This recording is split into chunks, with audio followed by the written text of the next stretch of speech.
నమస్కారం Chandu RK news కి స్వాగతం. హెడ్లైన్ చూద్దాం. టీ విత్ డిప్యూటీ సీఎం సరికొత్త కార్యక్రమానికి శ్రీకారం చుట్టిన పవన్ కళ్యాణ్.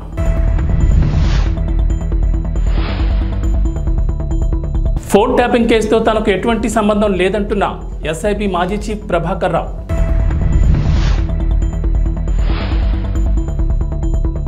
రాజ్ తరుణ్ లావణ్య కేసులో సంచలన విషయాలు వెల్లడించిన అడ్వకేట్ కళ్యాణ్ దిలీప్ సుంకర.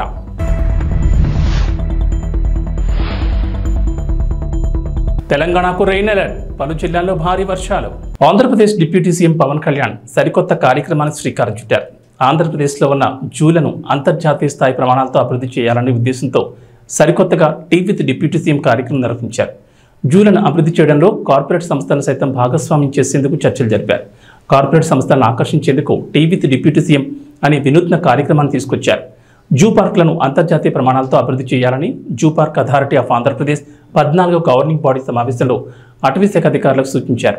రాష్ట్రానికి పర్యాటకులను ఆకర్షించేలా ప్రత్యేక కార్యక్రమాలకు రూపొందించాలని పవన్ కళ్యాణ్ ఆదేశించారు. విశాఖపట్నం, తిరుపతి జూ పార్కులకు ఎక్కువ మంది పర్యాటకులను ఆకర్షించేలా ప్రత్యేక కార్యాచరణను రూపొందించాలని సూచించారు. అలాగే రాష్ట్రంలో కొత్తగా జూ పార్కులను ఏర్పాటు చేసేందుకు ఉన్న అవకాశాలను పరిశీలించాలని అధికారులకు చెప్పారు. కొత్త జూ పార్కుల ఏర్పాటుకు నివేదికలు రూపొందించాలని, అరుదైన జంతువుల దిగుమతి ప్రదర్శనపై ఫోకస్ పెట్టాలన్నారు. పర్యాటకుల్ని మరింతగా ఆకట్టుకునేందుకు జూ పార్కులను వన్యప్రాణుల సందర్శనతో వైల్డ్ లైఫ్ ఎక్స్పీరియన్స్ కలిగేలా ఏర్పాటు చేయాలని సూచించారు.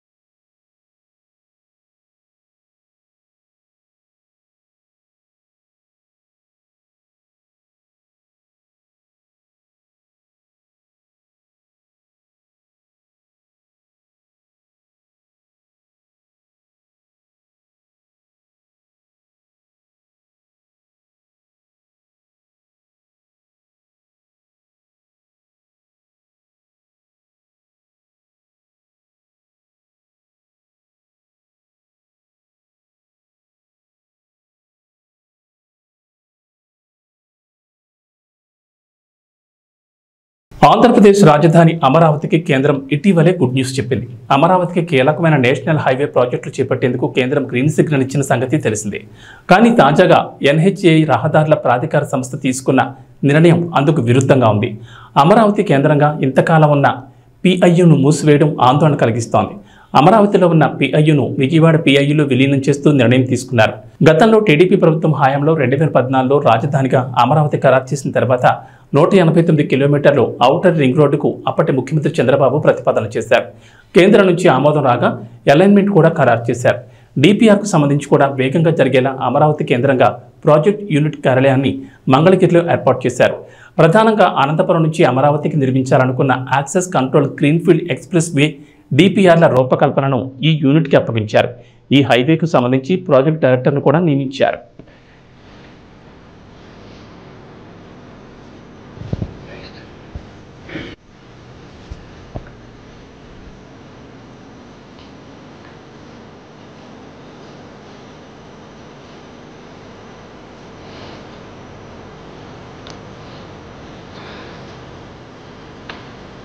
ఎల్పిఎస్ ఇన్ఫ్రాస్ట్రక్చర్ ల్యాండ్ పూలింగ్కి రోడ్లు ఎటు రావాలి అన్నీ కూడా drains, roads, power, all utilities వాళ్ళ డోర్ స్టెప్కి అన్నీ కూడా తీసిది. ఇది ఒక beautiful city. First time in India. అంతమంది రోడ్ క్రాసింగ్ అన్నీ ఉండేటివి. దీని రోడ్డు క్రాసింగ్ ఉండదు. పక్కనే మొత్తం ఇవన్నీ కూడా దీని డక్ట్లు వెళ్ళిపోతాయి. అవి కూడా ప్రాపర్ డక్ట్ కూడా కన్స్ట్రక్ట్ చేసి అందులో ఇవన్నీ కూడా పెట్టాం. మళ్ళీ రోడ్డు కొట్టే పని లేదు. ఎక్కడ డ్యామేజెస్ ఉండేటే కాదు.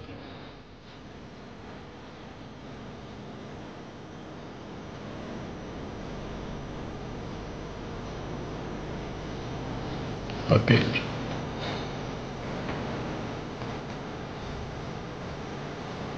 ఎక్కడ వేసింది అక్కడ నిలిచిపోయింది.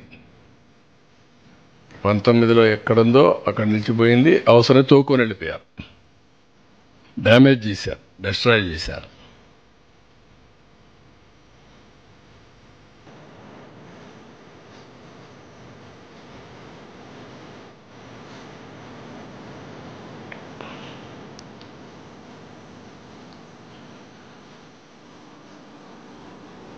ఆంధ్రప్రదేశ్లో కూటమి ప్రభుత్వం ఎన్నికల సమయంలో ఇచ్చిన హామీలను ఒక్కొక్కటిగా అమలు చేస్తోంది. ఇప్పటికే పింఛన్లు పెంచి పంపిణీ చేయగా మెగా డిఎస్సీ కసరత్తు మొదలైంది. అన్నా క్యాంటీన్ల ఏర్పాటు దిశగా అడుగులు పడుతున్నాయి. ల్యాండ్ టైటిలింగ్ యాక్ట్ను రద్దు చేశారు. తాజాగా మరో హామీకి సంబంధించి కీలక నిర్ణయం తీసుకున్నారు. తల్లికి వందనం పథకానికి సంబంధించి కీలక ఆదేశాలు జారీ చేశారు.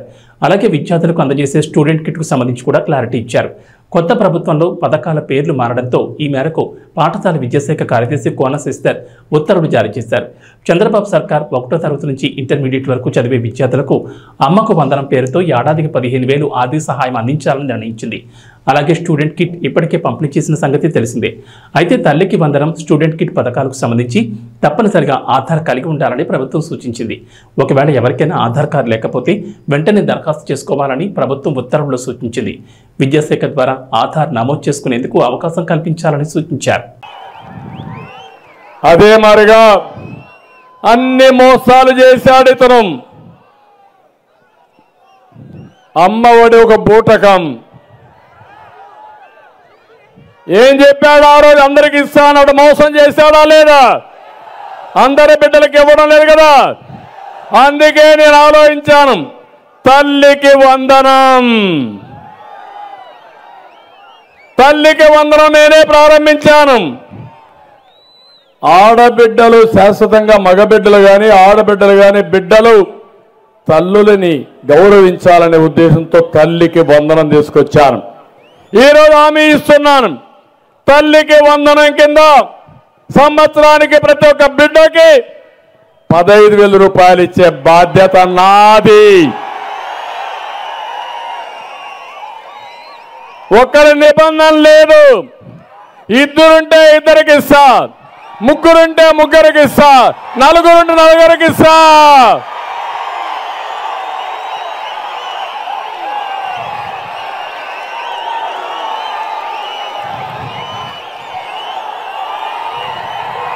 ఏమంటారు మీరు?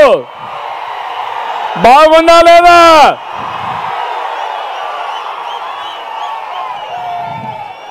ఎందుకంటే దీంట్లో 2 లాభాలు కూడా ఉన్నాయి.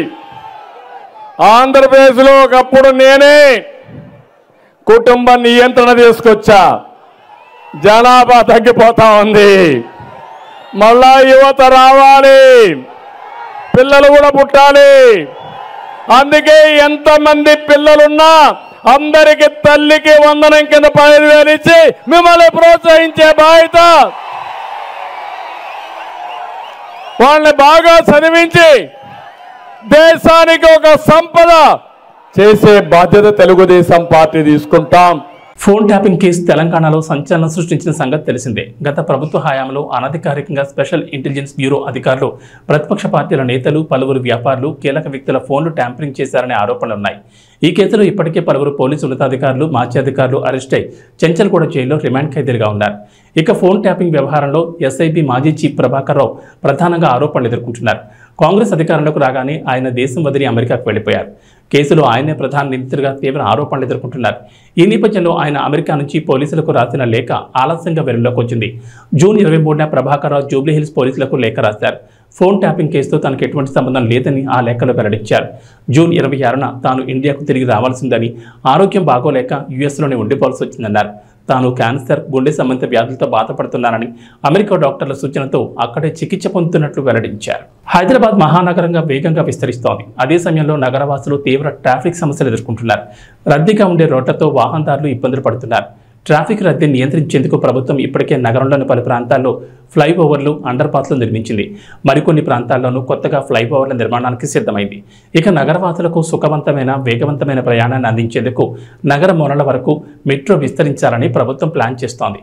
ప్రస్తుతం ఎల్బీ నగర్, మియాపూర్, నాగోల్, ఎల్బీ నగర్ కారిడార్లలో మెట్రో సేవలను అందిస్తుండగా నగర శివారు ప్రాంతాలైన హయత్ నగర్, శంషాబాద్, బిహెచ్ఎల్, పటాన్చెరు వంటి ప్రాంతాలకు సైతం మెట్రోను విస్తరించేందుకు ప్లాన్ చేస్తున్నారు. ఈ నేపథ్యంలో బుధవారం బేగంపేటలోని మెట్రో రైల్ భవనంలో Hyderabad metro rail MD NVS Reddy, ఇతర ఇంజనీర్ల బృందం, డిపిఆర్ కన్సల్టెన్సీ ఇంజనీరింగ్ నిపుణులతో ఎన్హెచ్ అధికారులు భేటీ అయ్యారు. ఈ భేటీలో మెట్రో ప్రాజెక్ట్, ఫ్లైఓవర్లకు సంబంధించిన పలు కీలక నిర్ణయాలు తీసుకున్నారు. గత వైసీపీ ప్రభుత్వంపై కేంద్ర మంత్రి బండి సంజయ్ తీవ్ర వ్యాఖ్యలు చేశారు. టీటీడీని రాజకీయ పునరావాస కేంద్రంగా మార్చారని విమర్శించారు. స్వామివారిపై భక్తి లేని వారు నామాలు పెట్టుకుని స్వామికి టీటీడీ ఆస్తులకు పంగనామాలు పెట్టారని మండిపడ్డారు. ఇతర మతస్థులకు అధికారాన్ని అప్పగించి తిరుమల క్షేత్రాన్ని అపవిత్రం చేశారని దుయ్యబట్టారు. గత 5 ఏళ్లు వీరప్పన్ వారసుల చేతిలో టీటీడీ పాలన సాగిందని సంజయ్ అన్నారు. ఎర్రచందనం కొల్లగొట్టి వేల కోట్లను సంపాదించారని చెప్పారు. ఎర్రచందనం స్మగ్లర్ల పట్ల కఠినంగా వ్యవహరిస్తామని, వారిని వదిలిపెట్టబోమని అన్నారు. వెంకటేశ్వర స్వామివారి దయ భిక్షతో కార్యకర్త స్థాయి నుంచి కేంద్ర మంత్రి స్థాయికి ఎదిగానని చెప్పారు. ఈరోజు బండి సంజయ్ తిరుమల శ్రీవారిని దర్శించుకున్నారు. దర్శనం అనంతరం మీడియాతో మాట్లాడుతూ ఆయన ఈ వ్యాఖ్యలు చేశారు. బండి సంజయ్తో పాటు పలువురు బీజేపీ నేతలు కూడా స్వామివారిని దర్శించుకున్నారు. కేంద్ర మంత్రి హోదాలో స్వామివారిని బండి సంజయ్ దర్శించుకోవడం ఇదే మొదటిసారి. మనం మొన్నటి వరకు చూసినాం. మనం దేవుణ్ణి నమ్మని వాళ్ళు, ధర్మం గురించి ఆలోచించని వారు, పేరుకు నామాలు పెట్టి స్వామివారి ఆస్తులకు పంగనామాలు పెట్టేటువంటి ఆ నయవంచకులు పోయి నిత్యం వెంకటేశ్వర నామస్మరణతో ఆ స్వామివారికి సేవ చేసేటువంటి సేవకుల రాజ్యం వచ్చింది. వాళ్ళు ఇవాళ రాజకీయ నిరుద్యోగులకు పునరావాస కేంద్రంగా పదవుల కోసం ఇన్ని రోజులుగా ఈ టీటీడీని వాడుకునే ప్రయత్నం చాలామంది చేశారు. నేను చాలా సందర్భాల్లో చెప్పినాను, మేము ఎవరు కూడా ఏ మతానికి వ్యతిరేకం కాదు, ఏ వ్యక్తులకు వ్యతిరేకం కాదు, ఏ మతానికి కించపరిచే వ్యక్తులం కాదు. కానీ హిందూ ధర్మానికి వ్యతిరేకంగా, హిందువుల ఆరాధ్య దైవంగా భావించినటువంటి ఈ పవిత్రమైన ప్రాంతాన్ని అపవిత్రం చేయడానికి, వారి ఆస్తిపాస్తులు పెంచుకోవడానికి, శ్రీవారి ఆస్తులను కొల్లదోయడానికి, ఇతర మతస్థులకు అధికారం అప్పచెప్పడం వలన ఎలాంటి అనర్థాలు జరిగినో మనందరికీ తెలిసిందే. అందుకే 2 కొండలవాడ గోవింద గోవింద అనే వ్యక్తులు వేరు. ఆ అరాచక నయవంచక పాలన పీడ విరగడైంది. వాళ్ళు 7 కొండలవాడ వెంకటరమణ గోవింద గోవింద అనేటువంటి సేవకులు ఎవరు వచ్చారు. వాళ్ళు ఏం చేసారు? వాళ్ళు ఇన్ని రోజులుగా స్వామివారికి సేవ చేయడం ముఖ్యం కాదు వాళ్ళకి. నేను నిన్న వచ్చిన సాయంత్రం, నిన్నటి నుంచి వస్తుంటే ఇక్కడ సిబ్బంది కానీ, అనేక మంది భక్తులు కానీ,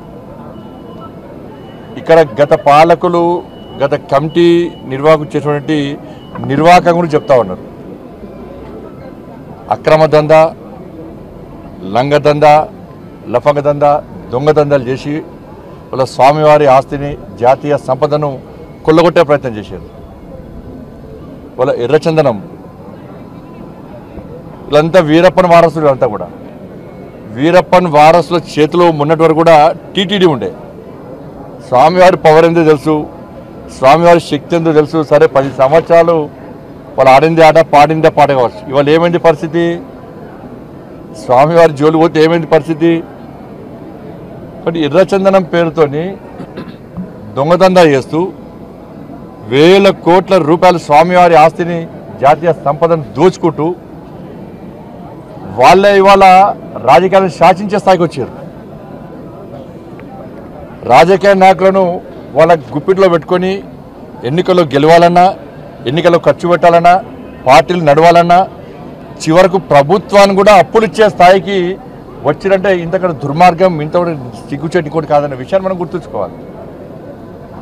తప్పకుండా దీన్ని వదిలిపెట్టే ప్రసక్తి లేదు.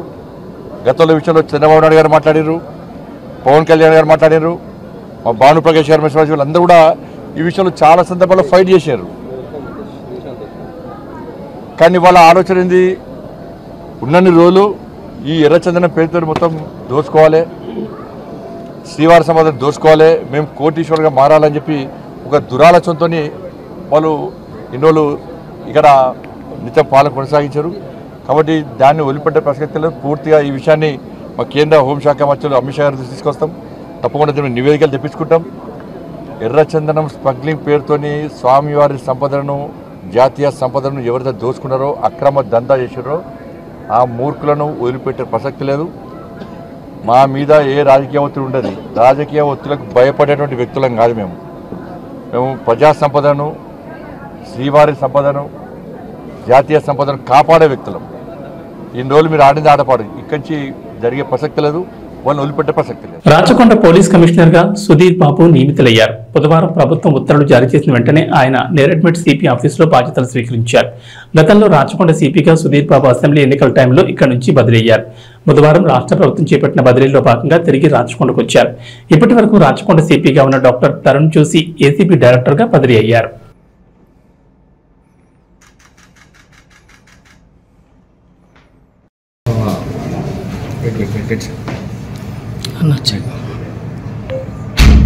ఈరోజు నేను ప్రభుత్వం ఉత్తర్వుల ప్రకారం రాచకొండ పోలీస్ కమిషనర్గా ఇక్కడ విధులు నిర్వహించడానికి ఛార్జ్ చేసుకోవడం జరిగింది.